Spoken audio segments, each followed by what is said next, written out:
Hey there, grammar enthusiasts. Welcome back to another exciting journey into the world of English grammar.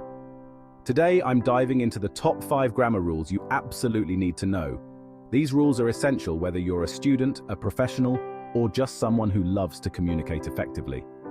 Whether you're writing an essay, drafting an important email, or simply texting a friend, these rules will help you sound like a pro and avoid common mistakes. Let's jump right in and explore these fundamental rules that can make a huge difference in your writing and speaking. Rule number 1.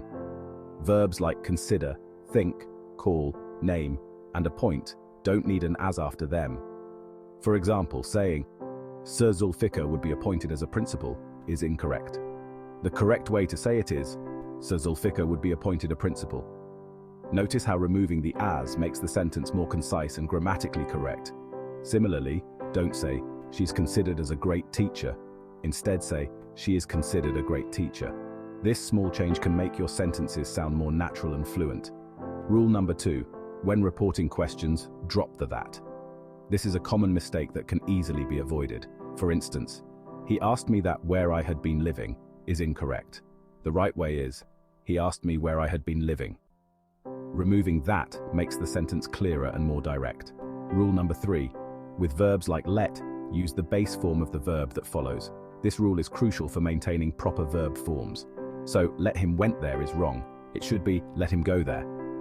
Using the base form go instead of went keeps the sentence grammatically correct. Also, do not let her meeting her sister is incorrect. The correct form is, do not let her meet her sister. Again, using the base form meet is the key. Rule number 4. After verbs like want and decide, use the base form or the infinitive. This rule helps in constructing sentences that are both clear and grammatically accurate.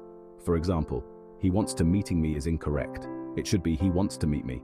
Using to meet instead of to meeting is the correct form, and he decided to preparing for the examination is wrong.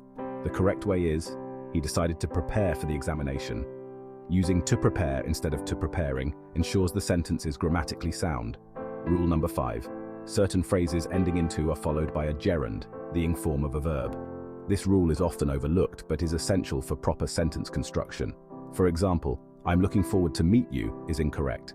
It should be, I'm looking forward to meeting you. Using meeting instead of meet aligns with the rule. Similarly, he went there with a view to get his money is wrong. The correct version is, he went there with a view to getting his money. Using getting instead of get follows the rule and makes the sentence correct. Alright folks, that's a wrap on today's grammar rules. Remember, mastering these rules will significantly improve your writing and speaking skills. Keep these tips in mind and you'll be writing flawlessly in no time. Practice makes perfect, so keep practicing. If you found this useful, give it a thumbs up and share it with your friends. Sharing knowledge helps everyone improve. Don't forget to hit the subscribe button for more grammar tips. Stay tuned for more lessons and tips to enhance your grammar skills. Catch you in the next video. Bye for now. Keep learning and stay curious.